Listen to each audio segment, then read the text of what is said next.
ബാർകോട്ടിലെ ഋഷി river view hotel വിട്ട് ഗംഗോത്രിയിലേക്കുള്ള യാത്രയിലാണ്. ഇന്നലെ യമുനോത്രിയിലായിരുന്നു. സീസൺ തുടക്കമായതുകൊണ്ട് അസാമാന്യമായ തിരക്കായിരുന്നു യമുനോത്രിയിൽ. ഇഷ്ടപ്പെട്ട കാഴ്ചകളൊക്കെ കണ്ട് ഇഷ്ടപ്പെട്ട സ്ഥലങ്ങളിലൊക്കെ നിർത്തി ഇഷ്ടപ്പെട്ടതെല്ലാം വാങ്ങിക്കഴിച്ച് പോകുക എന്നതാണ് ഇവിടെ യാത്ര ചെയ്യുമ്പോഴുള്ള സന്തോഷങ്ങൾ.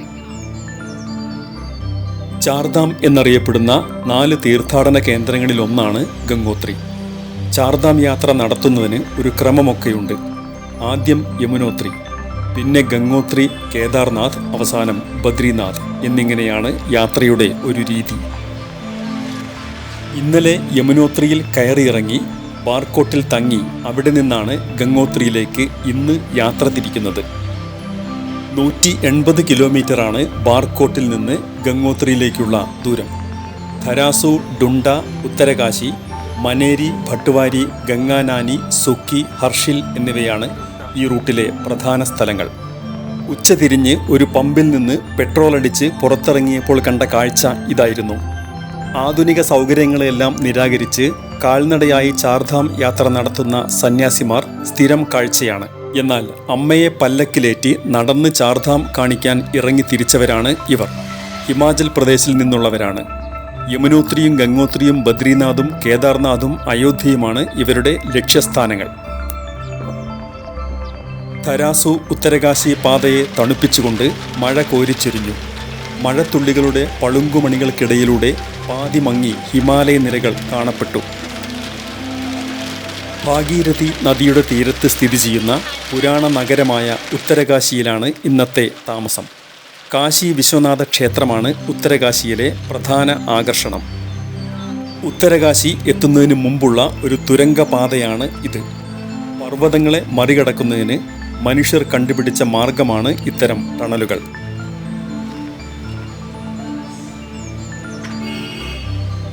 പിറ്റേ ദിവസം ഉത്തരകാശിയിൽ നിന്ന് നേരം പുലരുന്നതിന് മുമ്പ് തന്നെ പുറപ്പെട്ടു. പവിത്രമായി കരുതപ്പെടുന്ന ഗംഗാനദിയുടെ ഉത്ഭവം തേടിയാണ് ഈ പാതയിലൂടെ ആളുകൾ പ്രയാണം ചെയ്യുന്നത്. ഗംഗോത്രിയിൽ നിന്ന് 19 കിലോമീറ്റർ മുകളിലുള്ള ഗോമുഖ് ഗ്ലേഷ്യർ ആണ് ഗംഗാനദിയുടെ ഉത്ഭവസ്ഥാനം. പർവ്വതങ്ങളും താഴ്വരകളും ഗ്രാമീണത തുളുമ്പി നിൽക്കുന്ന ഹിമാലയൻ ഗ്രാമങ്ങളും പിന്നിട്ട് വേണം ഗംഗോത്രിയിലെ ഗംഗാക്ഷേത്രത്തിൽ എത്തിച്ചേരാൻ. ഗംഗോത്രിയിലേക്കുള്ള വാഹനങ്ങളുടെയും യാത്രക്കാരുടെയും പാസുകൾ പരിശോധിക്കുന്നത് ഇവിടെ വെച്ചാണ്. പരിശോധനയ്ക്കായി ഇറങ്ങിയ ഞങ്ങളുടെ ഡ്രൈവർ ഏറെ താമസിയാതെ തന്നെ പരിശോധന കഴിഞ്ഞ് തിരിച്ചെത്തി യാത്ര തുടർന്നു. ഗംഗോത്രി ഉൾപ്പെടെ ചാർധാം കേന്ദ്രങ്ങളിലേക്കുള്ള യാത്ര ആരംഭിക്കുന്നത് ഏപ്രിൽ അവസാനമോ മെയ് ആദ്യമോ അക്ഷയ തൃതീയ ദിവസമാണ്. മഞ്ഞുമൂലം റോഡിലോ നടപ്പാതയിലോ തടസ്സമുണ്ടെങ്കിൽ തീയതിയിൽ മാറ്റം വന്നേക്കാം. 6 മാസങ്ങൾക്ക് ശേഷം ദീപാവലി ദിവസം ഗംഗോത്രി ക്ഷേത്രം അടയ്ക്കുന്നു. ഇക്കാലം ക്ഷേത്രത്തിലെ വിഗ്രഹം ഹർഷിലിലെ മുഖിമത് ക്ഷേത്രത്തിലേക്ക് മാറ്റുന്നു. ഭാഗീരഥിയുടെ തീരം പറ്റിയാണ് റോഡ് കടന്നു പോകുന്നത്. ഗോമുഖിൽ നിന്നുത്ഭവിക്കുന്ന ഗംഗയുടെ ആദ്യ രൂപം ഭാഗീരഥി എന്നറിയപ്പെടുന്നു. ദേവപ്രയാഗിൽ വെച്ച് അളകനന്ദയുമായി സംഗമിക്കുന്നതോടെയാണ് അത് ഗംഗ എന്നറിയപ്പെടുന്നത്. പർവ്വത ചെരുവുകളിൽ മഞ്ഞുരുകി തുടങ്ങുമ്പോൾ മെയ് മാസം പകുതിയോടെ ചാർധാം യാത്രികരെ കൊണ്ട് ഹരിദ്വാറും ഋഷികേശും നിറയും.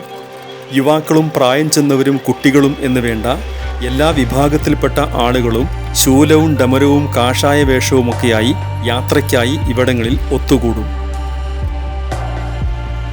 ചാർധാം യാത്ര തുടങ്ങുന്ന മറ്റൊരു കേന്ദ്രമാണ് ഡെറാഡൂൺ.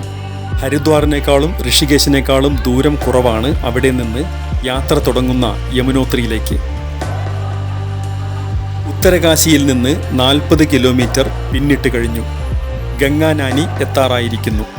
ഗംഗാനാനിയിലെ തപ്തകുണ്ടിൽ മുങ്ങിക്കുളിച്ചതിന് ശേഷമാണ് ഭക്തർ ഗംഗോത്രിയിലേക്ക് നീങ്ങുക. ഭാഗീരഥിയുടെ തീരത്തുള്ള ഒരു ചെറു ഗ്രാമമാണ് ഗംഗാനാനി. നദിക്കും ക്ഷേത്രത്തിനുമിടയിലുള്ള ഇത്തിരി പോന്ന സ്ഥലത്ത് പണിത ചെറുകൂടാരങ്ങളിൽ ഭക്ഷണശാലകളും പൂജാ സാമഗ്രികൾ വിൽക്കുന്ന കടകളുമെല്ലാം പ്രവർത്തിക്കുന്നു. ഒരു വശത്ത് ഭാഗീരഥിയും അതിൻ്റെ ഇരുഭാഗത്തുള്ള പർവ്വതങ്ങളുമൊക്കെയായി മനോഹരമായി കിടക്കുന്ന പ്രദേശമാണ് ഗംഗാനാനി. പ്രകൃതി ഭംഗി ആസ്വദിക്കുന്നതിനും മെഡിറ്റേഷനുമൊക്കെയായി ആളുകൾ ഇവിടെ എത്തിച്ചേരാറുണ്ട്. അല്പം ഉയരത്തിലേക്ക് പടികൾ കയറി ചെന്നാലാണ് ക്ഷേത്രത്തിലെത്തുക. കടകളും ഹോട്ടലുകളുമൊക്കെയായി ചെറിയൊരു വ്യാപാര കേന്ദ്രം തന്നെയുണ്ട് മുകളിൽ.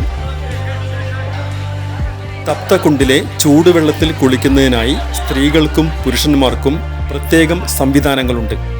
ഋഷികുണ്ട് എന്നാണ് ഈ തപ്തകുണ്ടം അറിയപ്പെടുന്നത്.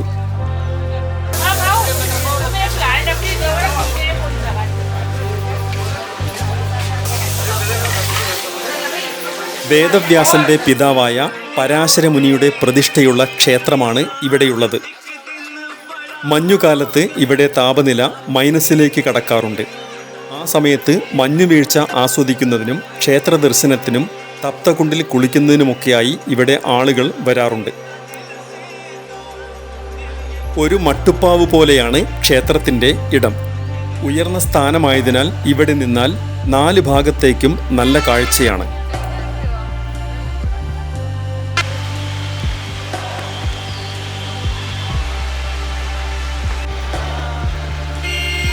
ഗംഗാനാനിയെ പിന്നിലാക്കി ഗംഗോത്രിയിലേക്കുള്ള യാത്ര തുടർന്നു. റോഡ് മെലിഞ്ഞ് പർവ്വതപാതയുടെ പരിവേഷം കൈവരിച്ചിരിക്കുന്നു. സമയം രാവിലെ 8 മണി കഴിഞ്ഞു കാണും. പ്രഭാത സൂര്യൻ പർവ്വത ചെരുവുകളിൽ വെയിൽ പതിപ്പിക്കാൻ തുടങ്ങിയിരിക്കുന്നു. ഗംഗാനാനി കഴിഞ്ഞ ഉടനെയാണ് 1 മണിക്കൂറോളം നീണ്ട ബ്ലോക്കിൽപ്പെട്ട് കിടക്കുകയാണ്. റോഡിൻ്റെ വീതി തന്നെയാണ് പ്രശ്നം. വലിയ വാഹനങ്ങൾ എതിർദിശയിൽ നിന്ന് വന്നാൽ ഇവിടെ ബ്ലോക്ക് ഉറപ്പാണ്. കാത്തുനിൽപ്പ് നീണ്ടപ്പോൾ ആരൊക്കെയോ പുറത്തിറങ്ങി ഇടപെട്ടു. ഞങ്ങളുടെ വാഹനം ഉൾപ്പെടെ അപകടകരമായി സൈഡ് ഇറക്കിയതോടെയാണ് ബ്ലോക്ക് തീർന്നത്. തടസ്സം നീങ്ങിയതോടെ വാഹനങ്ങൾ ഗംഗോത്രിയെ ലക്ഷ്യമാക്കി നീങ്ങി. ഗംഗോത്രിക്ക് മുമ്പുള്ള അടുത്ത പ്രധാന കേന്ദ്രമാണ് ഹർഷിൽ.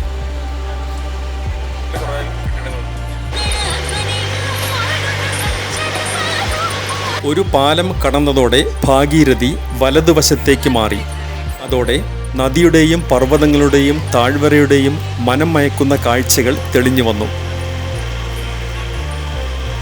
ഭയാനകമായ ഹിമാലയൻ മലയിടുക്കുകൾ, അവയ്ക്കിടയിലൂടെ ഒഴുകിയിറങ്ങുന്ന ഭാഗീരഥി നദി. സൂര്യവംശ രാജാവായ ഭഗീരഥൻ്റെ പേരിലാണ് ഗംഗാനദി ഇവിടെ അറിയപ്പെടുന്നത്. അദ്ദേഹം നിരവധി വർഷങ്ങൾ തപസ് ചെയ്തതിൻ്റെ ഫലമായാണ് ഗംഗാനദി ഭൂമിയിലെത്തിയത് എന്നാണ് പുരാണം. ഇത്തവണ ഞങ്ങൾക്ക് ബ്ലോക്ക് ലഭിച്ചത് നദിയുടെ ഒരു മനോഹര തീരത്തായിരുന്നു. മലയുടെ നിഴൽ നദിയിലേക്ക് ചാഞ്ഞുകിടക്കുകയും നീല വെളിച്ചം മലകളുടെ വിടവിലൂടെ എത്തിനോക്കുകയും ചെയ്തു. ഭാഗീരഥിയുടെ തെളിഞ്ഞ വെള്ളം തലതല്ലി ഒഴുകുന്നത് കാണാൻ എല്ലാവരും റോഡിലിറങ്ങി. കല്ലിടിച്ചിൽ മൂലമുണ്ടായ ബ്ലോക്കാണെന്ന് കരുതിയെങ്കിലും പെട്ടെന്ന് തന്നെ തടസ്സം നീങ്ങി ഗതാഗതം സാധ്യമായി. ഗംഗോത്രിയിലേക്ക് പോകുന്നത് ഗഡ്വാൾ ഹിമാലയൻ മേഖലയിലെ മനോഹര പ്രദേശമായ ഹർഷിൽ താഴ്വരയിലൂടെയാണ്. ഹർഷിൽ വാലി അതിമനോഹരമായ പ്രകൃതി ദൃശ്യങ്ങൾക്ക് പേരുകേട്ടതാണ്.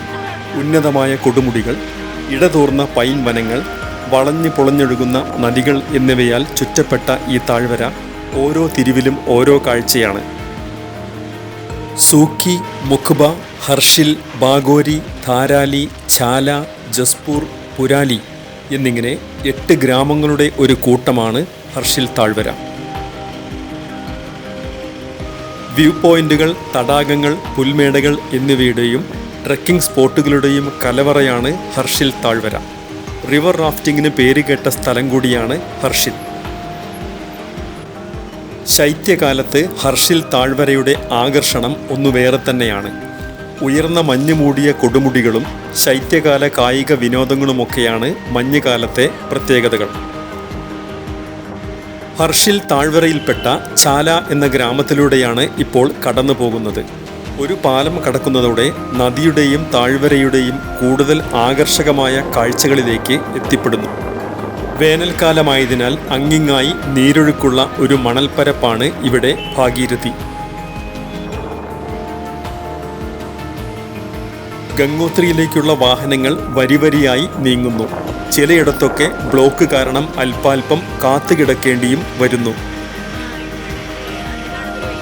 പുഴക്കരയിലെ മനോഹരമായ ഒരു താഴ്വര. വാഹനം നിർത്തി ഈ കടയിൽ നിന്ന് ചായ കുടിച്ചിട്ടാണ് മിക്ക യാത്രക്കാരും പോകുന്നത്. ഈ കടയുടെ പിൻഭാഗത്ത് ഒരു വെള്ളച്ചാട്ടമുണ്ട്. മലഞ്ചെരുവുകളിൽ അങ്ങിങ്ങായും ചിലയിടങ്ങളിൽ നിബിഡമായും പൈൻ മരങ്ങളുടെ കാഴ്ചയാണ്. കറപൊഴിച്ച പൈൻമരക്കായകൾക്ക് മൂക്കിൽ തുളച്ചു കയറുന്ന ഒരു ഗന്ധമാണ്. തെളിനീരേന്തിക്കൊണ്ട് ഒരു കൊച്ചു നീർച്ചാൽ ഒഴുകി വന്ന് റോഡ് മുറിച്ചു കടന്ന് നദിയിലേക്കൊഴുകുന്നു.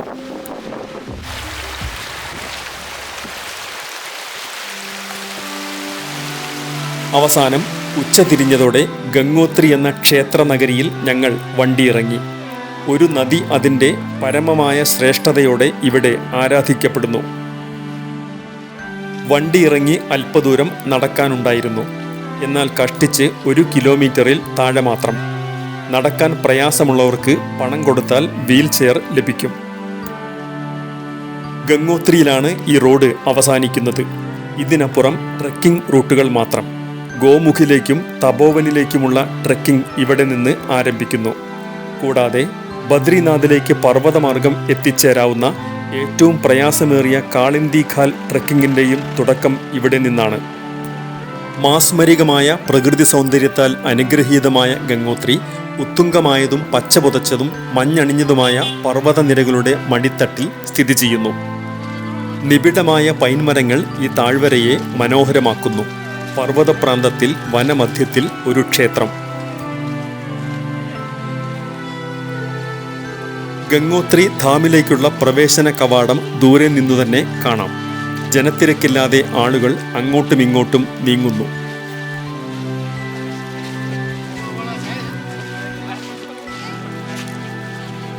ശിവനെയും ശിവജടയിലേക്ക് പതിക്കുന്ന ഗംഗയെയും ചിത്രീകരിച്ചുകൊണ്ടുള്ളതാണ് കവാടത്തിൻ്റെ മുകൾ ഭാഗം. ഞങ്ങളുടെ യാത്രയുടെ ആരംഭത്തിൽ പോലീസ് ചെക്കിംഗ് കർശനമായിരുന്നെങ്കിലും ഇവിടെ അതിന് അയവ് വന്നിട്ടുണ്ട്. എൻട്രി പാസ് 2 ദിവസം മുമ്പത്തെയായിരുന്നുവെങ്കിലും അതൊന്നും നോക്കാതെ കടത്തിവിട്ടു. വഴിയുടെ ഇരുവശവും കടകളാണ്. അർച്ചനയ്ക്ക് വേണ്ട പുഷ്പങ്ങളും പൂജാസാമഗ്രികളും ദേവീദേവന്മാരുടെ പ്രതിമകളും ശിവലിംഗങ്ങളുമാണ് കടകളിൽ കൂടുതൽ. അങ്ങിങ്ങായി ഹോട്ടലുകളും ടൂറിസ്റ്റ് ഹോമുകളുമുണ്ട്. യമുനോത്രിയിൽ വീതി കുറഞ്ഞ നടപ്പാതയാണെങ്കിൽ ഇവിടെ വഴി ഏറെ വിശാലമാണ്. അതുകൊണ്ട് സുഗമമായി തന്നെ ക്ഷേത്രത്തിലെത്തിച്ചേരാം. അകലേക്ക് നോക്കിയാൽ നിബിഡമായ വന്യതയുടെ ഭംഗി കാണാം. വർണ്ണശബളമാണ് വഴിയോര കച്ചവടങ്ങൾ. ഇവിടെ വരുന്ന ഓരോ യാത്രികനും ഗംഗോത്രിയുടെ ഓർമ്മയ്ക്കായി എന്തെങ്കിലും വാങ്ങിയതിനു ശേഷം മാത്രമായിരിക്കും തിരിച്ചു പോവുക. താഴ്വരയിൽ നിന്ന് 2 ദിവസം യാത്ര ചെയ്ത് ക്ഷീണിച്ചു വരുന്ന യാത്രികർക്കായി ആവി പറക്കുന്ന വിഭവങ്ങളുമായി ഹോട്ടലുകൾ തുറന്നിരിക്കുന്നുണ്ടാകും. സൗത്ത് ഇന്ത്യൻ വിഭവങ്ങൾ വരെ ഇവിടെ ലഭിക്കും. കടകളിൽ ജപമാലയും ഠമരുവും പ്രയർ ഫ്ലാഗുകളും മുത്തുമാലകളും കളിപ്പാട്ടങ്ങളുമൊക്കെ തൂങ്ങിക്കിടക്കുന്ന കാഴ്ച തന്നെ രസകരമാണ്.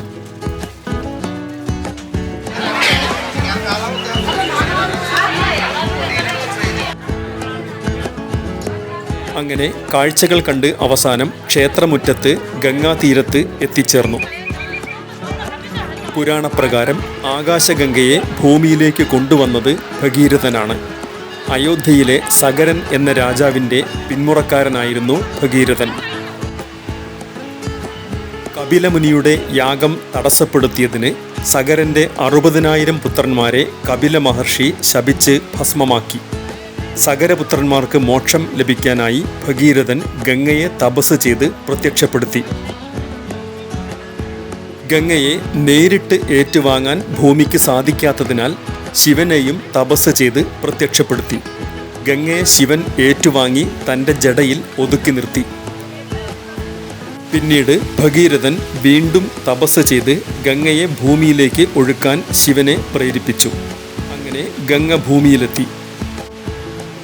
ഭൂമിയിലൂടെ തകർത്തൊഴുകി വന്ന ഗംഗ ജനു മഹർഷിയുടെ ആശ്രമത്തെ തകർത്ത് കളഞ്ഞു. കുപിതനായ മഹർഷി ഗംഗയെ കുടിച്ചു വറ്റിച്ച് കളഞ്ഞു. പിന്നെ ഭഗീരഥൻ മഹർഷിയെ പ്രീതിപ്പെടുത്തി. മഹർഷി ഗംഗയെ ചെവിയിലൂടെ പുറത്തുവിട്ടു. പുറത്തു വന്ന ഗംഗ ഭഗീരഥൻ്റെ പൂർവികർക്ക് മോക്ഷം നൽകി സമുദ്രത്തിലേക്ക് ഒഴുകി.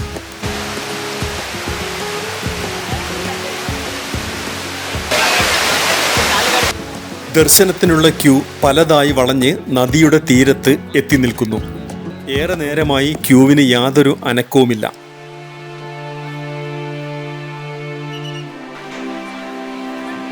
ഭഗീരഥന്റെ പ്രയത്നഫലമായി ഭൂമിയിൽ പതിച്ച ഭാഗീരഥി അളകനന്ദയുമായി ചേർന്ന് ഗംഗയാവാൻ കുതിച്ചൊഴുകുകയാണ്. അതിൻ്റെ കുത്തൊഴുക്കിൽ വിശ്വാസവും പുരാണവും ആത്മീയതയും തത്വചിന്തയും കെട്ടിപ്പിണഞ്ഞു കിടക്കുന്നു. ഗംഗാനദിക്ക് നാം നൽകുന്ന സ്വർഗീയവും വിശുദ്ധവുമായ പരിവേഷം ലോകത്തിൽ മറ്റൊരു നദിക്കും അവകാശപ്പെടാൻ കഴിയാത്തതാണ്. അതിൻ്റെ ജലപ്രവാഹം വിശ്വാസികളെ പാപങ്ങളിൽ നിന്ന് മുക്തരാക്കുന്നു. ഈ വഴിയിലൂടെ കയറി ചെന്നാൽ ശ്രീകോവിലിൻ്റെ മുന്നിലെത്താം. എന്നാൽ ക്ഷേത്രത്തിനകത്ത് കടക്കണമെങ്കിൽ മണിക്കൂറുകൾ ക്യൂ നിന്ന് വരിയിലൂടെ കയറി പോവുക തന്നെ വേണം.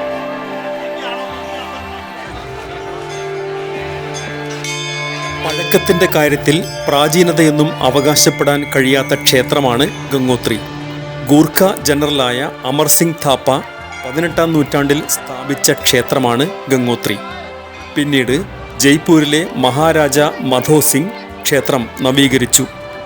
വെള്ള ഗ്രാനൈറ്റ് കൊണ്ട് നിർമ്മിച്ചതാണ് ഗംഗോത്രി ധാം. കാനന മധ്യത്തിൽ പർവ്വതച്ചെരിവിൽ പ്രഭ തൂക്കിക്കൊണ്ട് നിൽക്കുകയാണ് ഗംഗാമാതാ ക്ഷേത്രം. ക്ഷേത്രത്തിന് പുറത്തുള്ള ഗലികൾക്ക് പലഹാരങ്ങൾ പൊരിയുന്ന കടുകെണ്ണയുടെ ഗന്ധമാണ്.